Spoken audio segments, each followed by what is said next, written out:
आप देख रहे हैं सिटी सेंटर शो। मुंबई से मैं हूं पूजा भारद्वाज। शो की शुरुआत कर रहे हैं बॉलीवुड और ड्रग्स कनेक्शन से जुड़ी खबर के साथ। इस मामले में जो जांच चल रही है उसके बीच सरकार ने लोकसभा में एक अहम जानकारी दी है।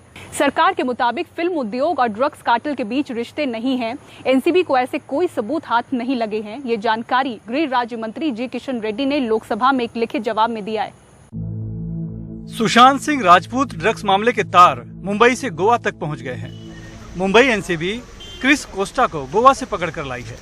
कोस्टा पर आरोप है कि उसने सुशांत सिंह राजपूत के हाउस मैनेजर सैमुअल मिरांडा को गांजा सप्लाई किया था। उसके पास से और कुछ इन्फॉर्मेशन निकलनी बाकी है और जो कैश रिकवरी है उसके जिसके पास से हुई है तो उसको भी अरेस्ट करना बाकी है। क्रिस कोस्टा का कब तक बोला आपने? 17 पीसी। एनसीबी ने मुंबई के वर्ली से सूर्यदीप मल्होत्रा को भी गिरफ्तार किया है। सूर्यदीप शोविक चक्रवर्ती के स्कूल का साथी है और आरोप है कि सूर्यदीप मल्होत्रा ने ही शोविक को बासित परिहार से मिलाया था। इस बीच एनसीबी ने अंधेरी से गिरफ्तार करमजीत सिंह के पास से महंगी लग्जरी कार बरामद की है। एनसीबी का दावा है कि करमजीत इसी कार से बॉलीवुड सेलिब्रिटीज को ड्रग्स सप्लाई किया करता था। मामले में अब तक 18 गिरफ्तारी हो चुकी है, जिनमें से 4 जमानत पर छूट चुके हैं। लेकिन प्रमुख आरोपी रिया चक्रवर्ती की जमानत अर्जी 2 बार खारिज हो चुकी है। सूत्रों के मुताबिक शोविक चक्रवर्ती का कबूलनामा ही उनके लिए मुसीबत बन गया है। शोविक ने एनसीबी से पूछताछ में बताया है कि मैंने सुशांत सिंह राजपूत के लिए गांजा और हशीश की व्यवस्था की थी और एक बार मेरी बहन रिया के कार्ड से पेमेंट भी किया गया था। ड्रग्स से जुड़े व्हाट्सएप चैट से मामला शुरू होकर 18 गिरफ्तारी और लग्जरी कार तक पहुंच गया है। लेकिन सुशांत सिंह राजपूत की मौत की वजह क्या है, ये यक्ष प्रश्न अब भी बना हुआ है। मुंबई से कैमरामैन संतोष नागवेकर के साथ सुनील सिंह, एनडीटीवी इंडिया के लिए। और सुशांत सिंह राजपूत मौत मामला संसद में भी पहुंच गया। राज्यसभा में जया बच्चन ने आरोप लगाया कि इस मामले की आड़ में बॉलीवुड को बदनाम किया जा रहा है। नाम लिए बिना उन्होंने बीजेपी सांसद रवि किशन की भी आलोचना की, जिन्होंने सोमवार को लोकसभा में बॉलीवुड और ड्रग्स का मसला उठाया था। Just because there are few people, you cannot tarnish the image of the entire industry. Right. I was really embarrassed and ashamed that yesterday one of our members in the Lok Sabha spoke, who is from the industry, against, I'm not taking a name, against the film industry. It's a shame. जिस थाली में खाते हैं उसमें छेद करते हैं। गलत बात। सुशांत की मौत और उसके बाद ड्रग्स को लेकर चल रहे आरोप प्रत्यारोप में आखिरकार बच्चन परिवार को भी अपनी चुप्पी तोड़नी पड़ी। राज्यसभा सांसद जया बच्चन ने कहा कि जिन लोगों ने बॉलीवुड के सहारे नाम कमाया वो उसे बदनाम कर रहे हैं। उनके निशाने पर रवि किशन थे, जिन्होंने सोमवार को लोकसभा में बॉलीवुड में ड्रग्स का मसला उठाया था। मंगलवार को भी रवि किशन ने जवाब देने में देरी नहीं की। मुझे लगा था मेरे कल के वक्तव्य पे जो हमने पार्लियामेंट में बोला था, हमको जया जी आज समर्थन देंगे, क्योंकि ये फिल्म इंडस्ट्री में सारे लोग ड्रग्स नहीं करते हैं। मैं पहली बात तो क्लियर कर लूं, लेकिन जो कुछ लोग कर रहे हैं या कुछ लोग इसके अंदर एक कार्टेल भेज रहे हैं या पैडलर्स भेज रहे हैं, एक इतनी बड़ी सोची समझी साजिशन की largest film industry in the world, उसको प्लान करके कोई खत्म करना चाह रहा है। इधर कांग्रेस खुलकर जया बच्चन के साथ खड़ी हो गई है। राज्यसभा के सम्मानित सदस्य जया बच्चन जी ने जो मुद्दा उठाया वो सही है। जिस तरीके से लोकसभा के एक सदस्य ने लोकसभा में पूरी फिल्म इंडस्ट्री को बदनाम करने की कोशिश की। ये लगातार दूसरा दिन है जब सुशांत सिंह डेथ केस की गूंज संसद भवन में सुनाई दी है। पहले इस मामले ने बॉलीवुड को बांटा, उसके बाद महाराष्ट्र की राजनीति बढ़ती नजर आई और अब जिस तरह से सत्ता पक्ष और विपक्ष के बीच इस मसले को लेकर आरोप प्रत्यारोप शुरू हो गया है, उससे साफ है कि अब राष्ट्रीय राजनीति भी इस मसले पर बढ़ती नजर आ रही है। संसद भवन से एन रवि के साथ हिमांशु शेखर, एनडीटीवी इंडिया। और अब शर्मसार करने वाली एक खबर दिल्ली से सटे गाजियाबाद से, जहां छेड़छाड़ का विरोध करने पर एक बुजुर्ग महिला की सरेराह किस तरह से पिटाई की गई, आपको दिखाते हैं। पिटाई करने वाला आरोपी अब गिरफ्तार कर लिया गया है। पूरी वारदात सीसीटीवी कैमरे में कैद हो चुकी है। ये जो महिला है वो अपनी बेटी के साथ हो रही छेड़छाड़ का विरोध कर रही थी। मामला गाजियाबाद के कविनगर थाने का है।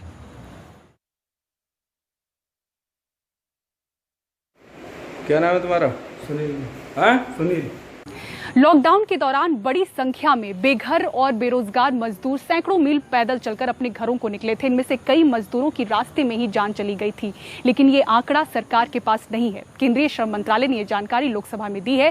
साथ ही कहा है कि जब ये जानकारी ही उनके पास नहीं है तो मुआवजा देने का सवाल ही खड़ा नहीं होता। इतना ही नहीं, सरकार ने ये भी कहा है कि मजदूरों के पलायन के पीछे फेक न्यूज जिम्मेदार है, क्योंकि उनकी वजह से ही डर पैदा हुआ, जिसकी वजह से ये पलायन हुआ। मजदूरों की जो मौत की भयानक कहानियां हैं, एक बार फिर से हम आपको दिखाते हैं, जो शायद सरकार भूल चुकी है। देखिए रिपोर्ट। बिहार के मुजफ्फरपुर रेलवे स्टेशन पर मृत पड़ी अपनी मजदूर मां को उठाने की कोशिश करते इस बच्चे की तस्वीर आप सबको याद होगी, लेकिन सरकार शायद ये तस्वीर भूल चुकी है। 35 साल की अवरीना परवीन श्रमिक ट्रेन से सूरत से कटिहार जा रही थीं, मगर बीच रास्ते में ही भूख और गर्मी से ट्रेन में ही उन्होंने दम तोड़ दिया था। 45 साल के कृष्णा साहू अपनी पत्नी के साथ साइकिल पर लखनऊ से 700 किलोमीटर दूर छत्तीसगढ़ के बेमात्रा अपने घर जाने के लिए निकले, लेकिन कुछ दूर चले ही थे कि एक तेज रफ्तार गाड़ी ने उन्हें टक्कर मार दी। पति पत्नी ने मौके पर ही दम तोड़ दिया। कृष्णा साहू के 2 छोटे बच्चों की देखभाल अब उनके भाई राम कुमार साहू कर रहे हैं, जो खुद बेहद गरीब हैं। उत्तर प्रदेश के औरैया जिले में लॉकडाउन के दौरान बेरोजगार और भूख से परेशान 24 प्रवासी मजदूरों की 2 ट्रकों से कुचलकर मौत हो गई थी। ये मजदूर ट्रक में बैठकर राजस्थान और दिल्ली से बिहार और झारखंड जा रहे थे। हादसा इतना दर्दनाक था कि प्रधानमंत्री मोदी ने भी ट्वीट किया था। 24 मजदूर इसमें मरे थे। ये सारे मजदूर आगे झारखंड, बंगाल, ईस्टर्न यूपी और बिहार जा रहे थे और कम से कम 30 लोग घायल हुए थे। सड़क सुरक्षा पर काम करने वाले एनजीओ सेव लाइफ फाउंडेशन ने 25 मार्च से 31 मई तक सड़क दुर्घटना में मारे गए प्रवासी मजदूरों का आंकड़ा इकट्ठा किया है।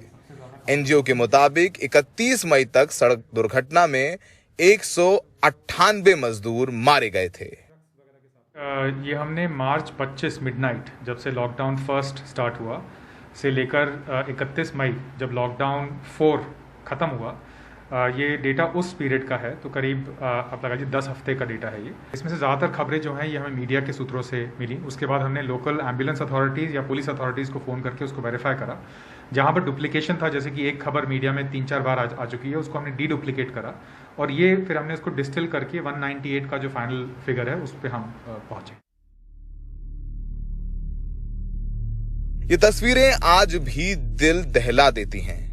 भूख से परेशान मजदूर महाराष्ट्र के जालना से मध्य प्रदेश के लिए निकले थे। चलते चलते थक गए तो पटरी पर ही सो गए। थकान इतनी ज्यादा थी कि मालगाड़ी की आवाज नहीं सुनाई दी और ट्रेन से कटकर 16 प्रवासी मजदूरों की मौत हो गई थी। इनमें से ज्यादातर के परिवार अब भी मुआवजे का इंतजार कर रहे हैं। रेलवे द्वारा दी गई जानकारी के मुताबिक सिर्फ मई महीने में श्रमिक ट्रेनों में कुल 80 प्रवासी मजदूरों की मौत हुई थी। मंगलवार को विपक्ष ने सरकार पर मजदूरों की मौत का आंकड़ा ना होने पर जमकर निशाना साधा। राहुल गांधी ने भी ट्वीट कर सरकार को घेरा। देश भर में लॉकडाउन खत्म हो गया है। प्रवासी मजदूर काम के लिए वापस लौटने लगे हैं, पर जिनकी मौत हो गई उनके परिवार अब भी सरकार की तरफ उम्मीद से देख रहे हैं। ये प्रवासी मजदूर वो लोग हैं जो कम पैसों में हमारे सबसे जरूरी काम करते हैं। हमारे घर बनाते हैं, हमारे दफ्तर बनाते हैं, ये सड़कें बनाते हैं जिसमें हम अपनी महंगी गाड़ियां लेकर के चलते हैं। लॉकडाउन के दौरान कंधों पर अपने बच्चों के लिए गृहस्थी लिए इन्हीं सड़कों पर अपने गांव गए। बहुत से वापस आ गए हैं, लेकिन कुछ दुर्घटना में मारे गए। हमारी केंद्र सरकार कहती है कि उनके आंकड़े नहीं हैं। सबसे बड़ा सवाल यही उठता है कि क्या वाकई सरकार के लिए ये प्रवासी मजदूर इस देश के नागरिक हैं? लखनऊ में आलोक पांडे, पटना में मनीष कुमार के साथ, दिल्ली में सौरभ शुक्ला, एनडीटीवी इंडिया। उत्तर पूर्वी दिल्ली में इस साल फरवरी में हुए दंगों में फेसबुक के रोल पर सवाल उठे तो दिल्ली विधानसभा की समिति ने फेसबुक के अधिकारियों को तलब किया, लेकिन अधिकारियों ने विधानसभा की समिति के अधिकार क्षेत्र पर ही सवाल उठा दिए और समिति से नोटिस वापस लेने के लिए कहा। हैरानी वाली बात है कि एक प्राइवेट कंपनी लोगों द्वारा चुनी हुई विधानसभा की एक कमेटी, जो कि मतलब उस हाउस की एक एक्सटेंशन होती है, उसको बता रही है जी आप का ये राइट नहीं बनता। तो मेरे को लगता है कि आपको जितनी भी जो भी मैक्सिमम पावर इस कमेटी की बनती है उसको इस्तेमाल करते हुए एक सख्त संदेश देना चाहिए। नोटिस वापस लेने की बात तो दूर है। तो हमें दिल्ली विधानसभा की शांति और सौहार्द समिति मंगलवार को उस समय भड़क गई जब फेसबुक इंडिया के मैनेजिंग डायरेक्टर अजीत मोहन ने एक चिट्ठी भेजकर विधानसभा की समिति के ऊपर ही सवाल खड़े कर दिए और नोटिस वापस लेने को कहा। फेसबुक के ट्रस्ट और सेफ्टी डायरेक्टर विक्रम लंगे ने समिति को चिट्ठी लिखकर कहा, आपने नोटिस में जो मुद्दे उठाए हैं उनका परीक्षण संसद की इंफॉर्मेशन टेक्नोलॉजी की स्थायी समिति कर रही है। फेसबुक जैसा मीडिया केंद्र सरकार के अधिकार क्षेत्र में आता है, इसलिए हम इस नोटिस पर आपत्ति करते हैं। आपसे निवेदन करते हैं कि इसे वापस लें। 15 सितंबर समिति ने फेसबुक को चेतावनी देते हुए एक बार फिर नोटिस भेजकर समिति के समक्ष बुलाने का फैसला किया। फेसबुक के ऊपर कई सारे गंभीर आरोप लगाए गए हैं। फरवरी के महीने में इसी साल दिल्ली में हुए सांप्रदायिक दंगे, उसमें फेसबुक की भूमिका को लेकर सवाल खड़े हुए।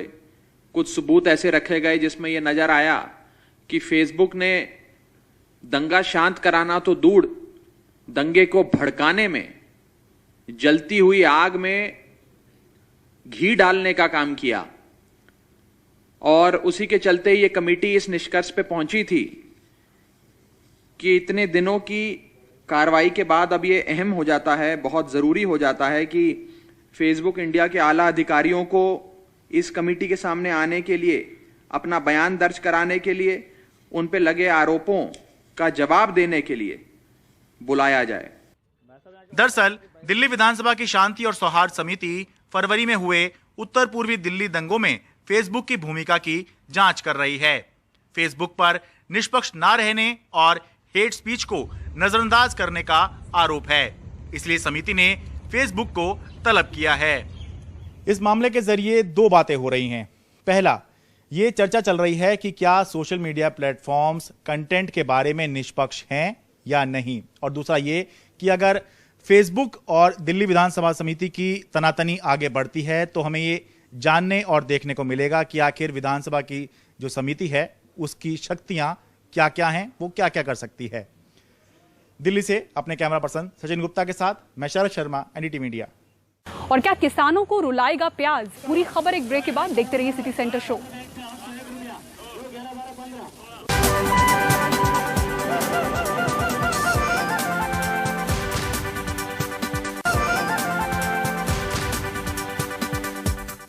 मुंबई शहर में जब कोरोना वायरस के मामले तेजी से बढ़ रहे थे तो ताबड़तोड़ कोविड केयर सेंटर्स बनाए गए। जब मामले कम होते नजर आए जुलाई और अगस्त महीने में तो कुछ कोविड सेंटर्स बंद भी हुए, लेकिन सितंबर महीने में एक्टिव मामलों में 50% की तेजी आई है।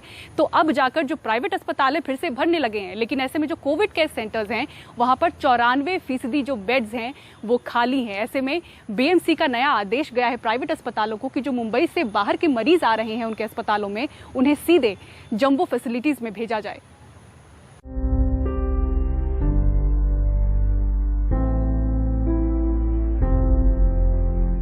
रोबोट, हाई फाई तकनीक, एक्सपर्ट्स की तैनाती। मुंबई के जंबो कोविड केयर सेंटर्स में सरकार ने सारे महंगे इंतजाम किए हैं, बावजूद इसके मरीज यहां जाने से परहेज कर रहे हैं। ताबड़तोड़ तैयार हुए 515 कोविड केयर सेंटरों में कुल मिलाकर 70,267 बेड की क्षमता है, लेकिन यहां सिर्फ 4,112 मरीज ही भर्ती हैं, यानी कि बीएमसी के इस डैशबोर्ड के हिसाब से 94% बेड खाली हैं। वहीं प्राइवेट अस्पतालों में मरीजों को बड़ी मुश्किल से बिस्तर नसीब हो रहा है। अब बीएमसी ने शहर के प्राइवेट अस्पतालों को संदेश भेजा है कि मुंबई से बाहर के मरीजों को सीधे कोविड केयर सेंटर्स में भेजा जाए। बीएमसी द्वारा बेड मैनेजमेंट के इंचार्ज बनाए गए डॉक्टर गौतम भंसाली दावा करते हैं कि जंबो फैसिलिटी सुविधाओं और एक्सपर्ट से लैस हैं। जंबो फैसिलिटी के बारे में कई बार ये गलत धारणा है कि ये सिर्फ क्वारंटाइन सेंटर है या आइसोलेशन हॉस्पिटल है। ये ऐसा नहीं है, ये फुल फ्लेज्ड हॉस्पिटल है, बेटर देन हॉस्पिटल है, क्योंकि वहाँ पे सारा ऑक्सीजनेटेड बेड है। इसके अलावा वेंटिलेटर है, आईसीयू सेटअप है, आईसीयू के एक्सपर्ट डॉक्टर है, गवर्नमेंट मेडिकल कॉलेजेस के, गवर्नमेंट हॉस्पिटल के senior doctor, plus private hospital जो बड़े बॉम्बे हॉस्पिटल, ब्रिज कैंडी, लीलावती, हिंदुजा, कोकिलाबेन, वहाँ के भी बड़े डॉक्टर वहाँ पे अपना वॉलंटरी सर्विसेज वगैरह दे रहे हैं। प्लस सारी मेडिसिन वहाँ है, हर तरह की, चाहे महंगा से महंगा कोई भी मेडिसिन, रेमटोसिलिजुमेब है, रेमडेसिविर है, प्लाज्मा थेरेपी की जरूरत पड़ रही है, हर तरह की थेरेपी इन जंबो फैसिलिटी में ऑलरेडी चालू हो रखी है। वहीं प्राइवेट अस्पताल कहते हैं कि मरीज या रिश्तेदार कोविड केयर सेंटरों पर भरोसा न जताकर प्राइवेट को चुनते हैं। पेशेंट जो आते हैं नर्सिंग होम में या तो उनका चॉइस रहता है कि प्राइवेट हॉस्पिटल में जाना है या गवर्नमेंट हॉस्पिटल में जाना है। किसी पेशेंट का अभी 1-2 दिन होने के बाद किसी पेशेंट का चॉइस रहता है या रिलेटिव का चॉइस रहता है कि हमको यहाँ से लेके जाना है। बाहर से पेशेंट बढ़ रहे हैं, आउट ऑफ मुंबई यानी इवन मुंबई के भी पेशेंट बढ़े हैं। ऐसे हालत में जब हम रेफर करते हैं तो बहुत सारे पेशेंट डर जाते हैं जंबो सेंटर में जाने के लिए, क्योंकि उनको अभी तक कॉन्फिडेंस नहीं है कि जंबो सेंटर में कैसी फैसिलिटीज़ मिलेगी, जंबो सेंटर के डॉक्टर से वो कैसे कम्युनिकेट कर पाएंगे। सितंबर महीने में कोविड के एक्टिव मामले 50% बढ़े हैं। बड़ी संख्या शहर के बाहर के मरीजों की भी है। इसे देखते हुए बीएमसी ने एक और अहम फैसला किया है। बढ़ी मौतों का जिम्मेदार मानकर जिन 72 नर्सिंग होम्स को कोविड अस्पताल की लिस्ट से हाल में ही निकाला गया, उनमें से आईसीयू और वेंटिलेटर बेड वाले चुनिंदा 27 नर्सिंग होम्स को फिर से कोविड मरीज भर्ती करने के लिए कहा गया है। बढ़ते मामलों के साथ ही शहर में मई जून वाली हलचलें फिर से देखी जा रही हैं। मुंबई से पूजा भारद्वाज की रिपोर्ट, एनडीटीवी इंडिया के लिए। केंद्र सरकार ने प्याज के निर्यात पर बैन लगा दिया है। इससे ग्राहकों को बढ़ी हुई कीमतों से राहत तो मिल सकती है, लेकिन जो किसान हैं, जो कि कोविड-19 के लॉकडाउन और फिर बारिश से परेशान थे, अब उन्हें लग रहा है कि उनकी जो लागत है उसकी वसूली भी नहीं हो पाएगी। देखिए खबर। महाराष्ट्र के नाशिक जिले की निफाड तहसील में संजय साठे प्याज उगाते हैं। देश में ये इलाका प्याज पट्टी के तौर पर जाना जाता है। इन्होंने अपने 1 एकड़ के खेत में 60,000 रुपए का प्याज बोया था, लेकिन पहले लॉकडाउन और फिर मॉनसून में भारी बारिश से इनकी करीब आधी फसल बर्बाद हो गई है।